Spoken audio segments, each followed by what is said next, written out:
With more stuff online, I'm Rick Moore, and from the Mayor's office now, we're joined once again by Gloucester Mayor Carolyn Kirk. And Madam Mayor, welcome once again. Thank you for the first time. I appreciate that. Oh, thank you, Rick. I actually went onto the site and I watched it, and it was very interesting to see it there. I think we've got some other mayors on board, too, that will make it interesting for our visitors. Now, a lot goes on in your office, Madam Mayor, that you have people working for you. People know you. Mm-hmm. Obviously, you know, you've got a long history in the city. Maybe this time we could talk about some of the people in your office and who they are and maybe what they do. Super. I'd love to have the opportunity to share that. As a matter of fact, it's very timely because just this past week I've put forward the management reappointments from my office to the City Council for approval. So if I could just take you through some of the people, please do. That would be great. Yep. Well, we have a Chief Administrative Officer, and his name is Jim Duggan, and he's responsible for many of the city departments in the day-to-day operations of the city. And over the past year, he's had to wrestle the budget to the ground. We had mid-year cuts. We lost 10% of the city workforce, and a lot of the departments have had to transition their workload and their priorities and still maintain services to citizens. And Jim has really been the guy on the day-to-day issues around that. So I'm happy to reappoint him. Suzanne Egan is the city solicitor, who is the lawyer for the city. And that was a department that had 3 people that's down to 2 now. And we've gone to sort of a hybrid model where Suzanne is a generalist and takes care of a lot of the general municipal law, but we've also funded her department modestly to go out and seek expert outside legal counsel.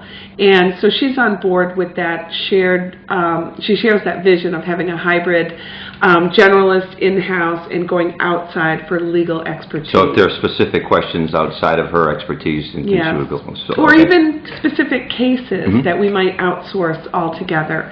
I believe you know, I believe that one size doesn't fit all, that one lawyer can't address every legal case because the laws and the issues that we come across are so complex that you really do need to have some specialized skills. That makes sense, yeah. Yeah, so that's the direction we're moving there. David Bain is the personnel director. He's been reappointed. If you think about it, in the last year, we have had so much upheaval with our employee base. We've had the resignation, or retirement, I should say, of 2 civil service chiefs, and those transitions were managed. We had 21 employees leave last year through the retirement incentive, and we've had to dismiss people for cause. We've had a lot of personnel issues, and they've all gone smoothly, and it can be attributed to our great personnel director and, of course, the good legal advice that we get. Okay. Donna Compton is purchasing agent. That was department, it was 3 people, now it's down to 2. We have an enormous amount of projects moving through purchasing. All the capital projects are moving through. And she's stepped up, and she's been handling the workload. She's easy to work with. She's certified. She represents the city well to the state in those instances where we need to represent our case to the state on different purchasing questions that come up. Nancy Papos is the chief assessor. She's been a long-time city employee. She's got a well-oiled machine, great department that's run so efficiently, and so I was proud to put her forward for reappointment. Bill Sanborn is the building inspector. Not always the most popular guy,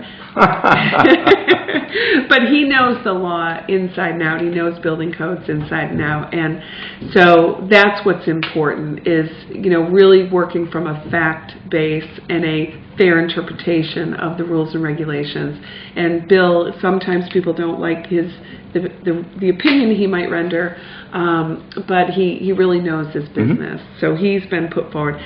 Sarah Buck is the Community Development Director and Harbor Plan Coordinator, and she is just been so instrumental in bringing consensus forward on the Harbor Plan, and we recently got approval from the state on our harbor plan, and that was tied up in local contentious debate for 5 years. Right. And she also oversaw the facilities report, which has just come out, and that was a group of volunteers and city officials and elected officials saying, where do we go with the future of our buildings, and what's the future of our civic center?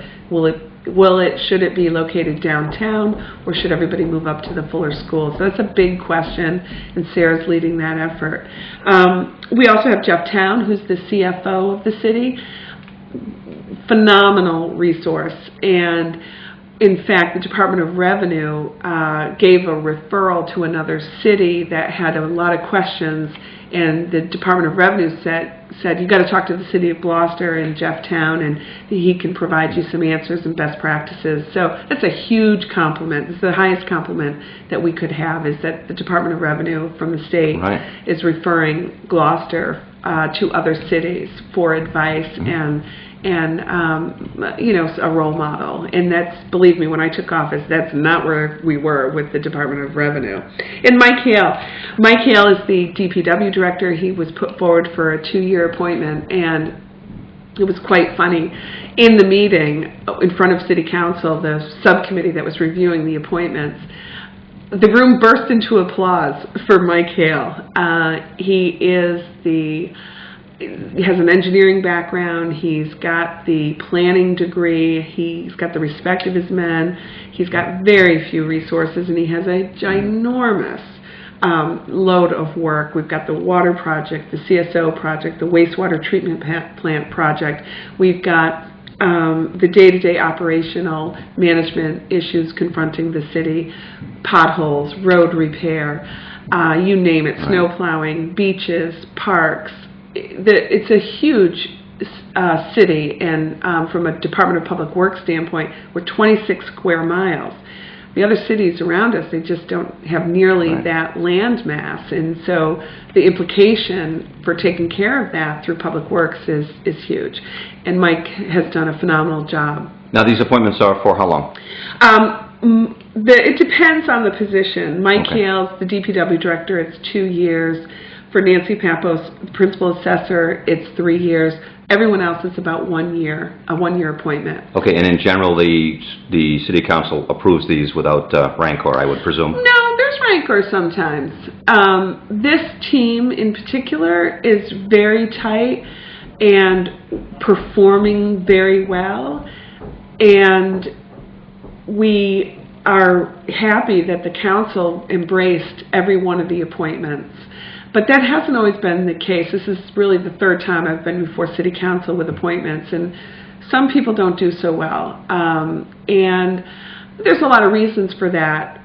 But as a new mayor, I came in and turned over really top management from top to bottom. I mean, we have 2 new chiefs, a fire chief, police chief, new city solicitor, new CFO, new DPW director, new purchasing agent, new community development director, new chief administrative officer. So we've had a lot of turnover, and it took place over time. And I think sometimes the difficulty with the appointments in the past is, well, what happened to the old guy? Because I really liked him, and how can this new person do a better job? And so you get caught in that a little bit. But things have settled down. The management team really has been in place for about a year now and is well-oiled. It's a well-oiled machine, and the council recognized that. All right. Well, that'll do it with this edition from the Mayor's Office. Gloucester Mayor Carolyn Kirk, thank you. Thank you, Rick. With more stuff online, I'm Rick Moore.